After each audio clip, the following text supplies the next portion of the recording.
Do you want to add another filmmaking trick to your bag? Why not make it a hyperlapse? It's like a time lapse except with a lot more movement over a greater distance. Here's how you do it. A DSLR that shoots raw, high-resolution photos is the best option, but you can really use any camera, even your smartphone. As far as lenses, use whatever kind you want for your desired effect, as long as it has low distortion. Use a tripod to help keep your shots stable and consistent. It is possible, but not really recommended to go handheld. You can time out each photo using a clock, but this leaves more room for error.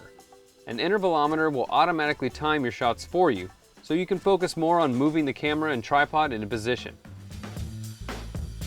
Shoot at the widest focal length you can to have more room for stabilizing in post. Shoot in manual settings like you would for a time lapse, including manual white balance, manual aperture, or aperture priority to avoid flickering. Set your shutter speed to match your visual preference. A drag shutter will help blur fast-moving objects so that you don't get pops, objects popping in and out of frame in your hyperlapse. If you've got the storage space, shoot in RAW format for more control in post-production. The only drawbacks are huge file sizes and some camera lag, so plan for that. If you're using a zoom lens, be sure to keep the focal length the same, unless that's the style you're going for, but more on that later. Before you start shooting, walk the entire distance of your hyperlapse so you can anticipate the number of photos you'll need to take. Next, find a fixed point in your frame that doesn't disappear over the duration of your move. Use your camera's built-in grid to monitor your fixed point by positioning it in the same spot on the grid for each image. You may need to adjust the tripod's level or height to keep the fixed point on the desired spot. Once you've established your starting and ending location and your fixed point, you should be able to estimate the number of frames you'll need to complete the entire movement.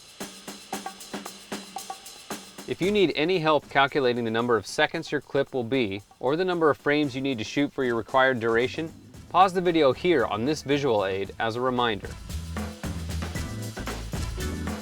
Now you can begin shooting. Set your tripod and camera at the beginning location and start your intervalometer. Move the tripod between each photo, keeping each move's distance the same throughout.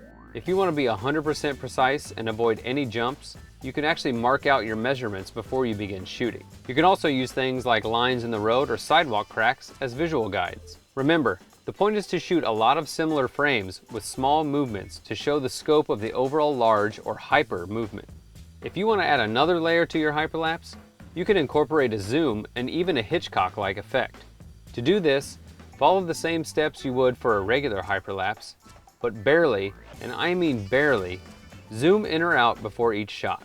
It's best to practice and calculate your entire zoom movement ahead of time, so that the zoom ends at the same time your hyperlapse does.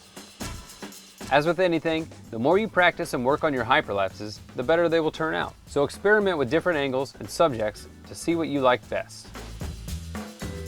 There are many types of editing programs and workflows used when processing hyperlapses. If you shot raw images, you'll want to bring your images into a program like Lightroom to tone them to a desired look. If you didn't shoot raw and want to keep it basic, you can simply import all of the photos as an image sequence into a video editing program like Premiere. And voila, you have your hyperlapse. If you like this tutorial, check out the Pond5 blog for more filmmaking tips and tricks, or subscribe to the YouTube channel for more videos. As always, you can head over to pond5.com to see thousands more hyperlapse videos for more inspiration.